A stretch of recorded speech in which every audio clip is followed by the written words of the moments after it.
भारत से अलग होने वाले देशों की लिस्ट में सबसे पहला नंबर आता है अफगानिस्तान का। एक समय था जब अफगानिस्तान की पहचान हिंदू राष्ट्र के तौर पर हुआ करती थी। यह देश 7वीं सदी तक अखंड भारत का हिस्सा हुआ करता था। एक वक्त यहाँ बौद्ध धर्म फैला और उसके बाद अब इसकी पहचान इस्लामिक राष्ट्र के रूप में होती है। 17वीं शताब्दी तक अफगानिस्तान का नाम तक नहीं था। महाभारत के समय में इसके उत्तरी इलाके को गांधार महाजनपद के रूप में जाना जाता था, जिसको आज कंधार भी कहते हैं। आज भी यहाँ हिंदू मंदिरों और बौद्ध स्तूपों के कई सारे प्राचीन अवशेष मिलते हैं। गांधारी और महर्षि पाणिनि, जिन्होंने संस्कृत व्याकरण भी लिखी है, वो भी यहीं के रहने वाले थे। इसके बाद नंबर आता है कंबोडिया का। कंबोडिया भी कभी भारत का हिस्सा हुआ करता था।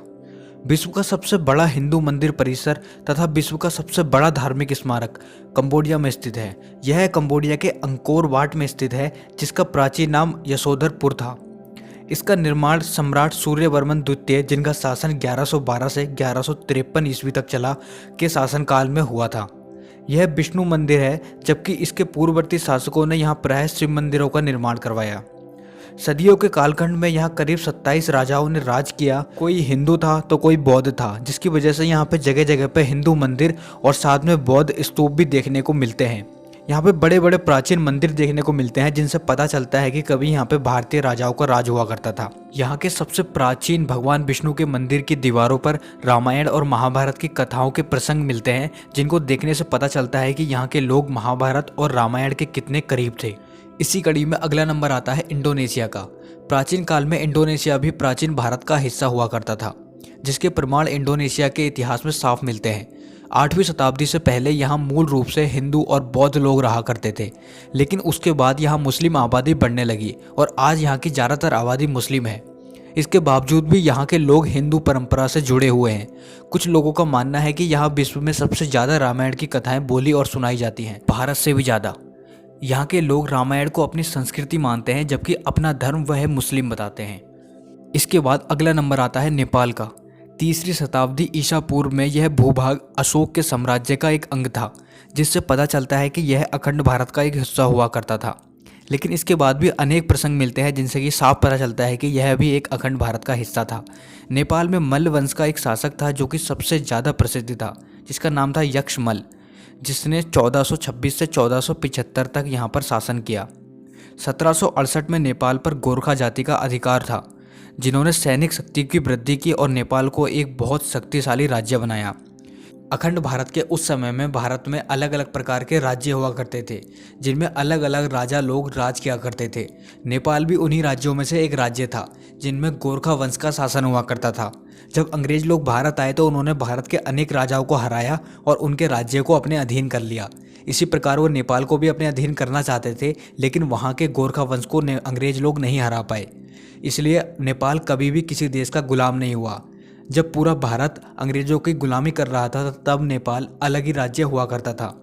इसलिए जब भारत को अंग्रेजों द्वारा आज़ाद किया गया तो भारत और नेपाल 2 अलग राज्य बन गए, यानी भारत एक अलग देश बन गया और नेपाल एक अलग देश बन गया। लेकिन इसके बावजूद भी आज भी आप नेपाल में उसी प्रकार जा सकते हैं जिस प्रकार आप भारत के एक राज्य से दूसरे राज्य में जाते हैं। आपको वहाँ जाने के लिए किसी भी प्रकार के पासपोर्ट या वीज़ा की ज़रूरत नहीं पड़ेगी। अखंड भारत की इस कड़ी में अगला नंबर आता है श्रीलंका का। 1937 से पहले यह भी भारत का हिस्सा हुआ करता था। 1937 में अंग्रेजों ने इसे औपचारिक रूप से भारत से अलग कर दिया और इसके बाद श्रीलंका एक अलग देश बन गया। श्रीलंका की भारत से दूरी मात्र 32 किलोमीटर है। श्रीलंका में एक समय में भारी संख्या में हिंदू रहा करते थे, हालांकि अब यहाँ संख्या का 12.60% ही हिंदू है। श्रीलंका का 3000 वर्ष का लिखित इतिहास उपलब्ध है, जिससे पता चलता है कि श्रीलंका जब भारत का हिस्सा था तब वहाँ पर कैसा माहौल था। श्रीलंका में रामायण का एक विशेष स्थान है। हम सब जानते हैं कि श्रीलंका और भारत का कनेक्शन रामायण के काल से है। श्रीलंका में अनेक प्रकार के अवशेष मिलते हैं, जिनसे पता चलता है कि रामायण और श्रीलंका का क्या कनेक्शन है। और अब इसी कड़ी में आगे बात करते हैं अगले देश की। अगला देश है ईरान। ईरान भी एक समय में अखंड भारत का हिस्सा हुआ करता था। ऐसा कहा जाता है कि भारत से आर्यन ईरान में जाकर बसे थे, इसलिए इसका प्राचीन नाम आर्याना भी था। भारत के पंजाब के आसपास के इलाके से लेकर ईरान तक को आर्यभट्ट कहा जाता था। हालांकि कुछ लोगों का मत इसमें अलग है। कुछ लोग भारत के अनेक और हिस्सों को भी आर्यभट्ट में शामिल करते हैं, लेकिन कुछ लोग पंजाब के आसपास के इलाके से ईरान तक के इलाके को आर्यभट्ट कहते हैं। खैर ये मत की बात अलग है, लेकिन ये बात कंफर्म है कि भारत से ईरान तक भारत का ही हिस्सा था, इसलिए ईरान भी कभी अखंड भारत का हिस्सा हुआ करता था। इसके बाद अगला नंबर आता है मलेशिया का। मलेशिया भी कभी अखंड भारत का हिस्सा हुआ करता था। मलेशिया में बौद्ध धर्म भारतीयों ने स्थापित किया। आज यहाँ सबसे ज़्यादा इस्लामिक आबादी है, लेकिन आज भी यहाँ पे हिंदू त्यौहार जैसे कि दिवाली बड़ी धूमधाम से मनाया जाता है। यह देश अंग्रेजी शासन के काल के समय से भारत से अलग हो गया था और आज ये एक अलग राष्ट्र के रूप में जाना जाता है। इसके बाद अगला नंबर आता है फिलीपींस का। यह देश भी कभी भारत का हिस्सा हुआ करता था। आज भी भारतीय रीति रिवाज यहाँ पर मनाए जाते हैं और आज भी भारतीय लोगों का यहाँ के लोगों के लिए एक अलग ही स्थान है। इसके बाद अगला नंबर आता है पाकिस्तान का। पाकिस्तान के बारे में तो हम सब जानते ही हैं कि 1947 में यह हमसे अलग हुआ था। पाकिस्तान के पास भारत का एक सबसे अहम हिस्सा है जिसको सिंध कहते हैं, जिसके नाम पर भारत का नाम हिंदुस्तान पड़ा था, क्योंकि पारसी लोग सिंध को हिंद कहते थे और इसीलिए सिंध वाले देश को हिंदुस्तान कहा जाने लगा। सिंध और हिंद के लिए एक नारा भी है, लोग कहते हैं कि सिंध के बिना हिंद अधूरा है। इसके बाद बढ़ते हैं आगे की ओर। अगला देश का नंबर आता है बांग्लादेश। जैसा कि हम सब जानते हैं कि 1947 में जब पाकिस्तान भारत से अलग हुआ था, तब बांग्लादेश पाकिस्तान का हिस्सा हुआ करता था, लेकिन बाद में बांग्लादेश पाकिस्तान से भी अलग हो गया और एक अलग राष्ट्र बन गया। इसका मतलब यह है कि पाकिस्तान और बांग्लादेश दोनों कभी भारत का हिस्सा थे और आज अलग अलग राष्ट्र हैं, यानी कि बांग्लादेश भी कभी अखंड भारत का हिस्सा हुआ करता था। अब बढ़ते हैं आगे की ओर। इसके बाद अगला नंबर आता है म्यांमार का। इसका पहले नाम बर्मा था। यहाँ का प्रथम राजा वाराणसी का राजकुमार था। 1852 में अंग्रेजों ने यहाँ अधिकार कर लिया और 1937 में इसे भारत से अलग कर दिया। इसी प्रकार तिब्बत, भूटान और वियतनाम भी कभी भारत के हिस्सा हुआ करते थे। दरअसल सबके बारे में बताने लगे तो बहुत ज़्यादा देर लग जाएगी, इसलिए इन तीनों को भी आप भारत का हिस्सा मानकर चलिए। इसके बाद लास्ट में नंबर आता है थाईलैंड का। इसका प्राचीन नाम सियाम देश था। थाईलैंड और भारत का इतिहास बहुत ज़्यादा मिलता जुलता है।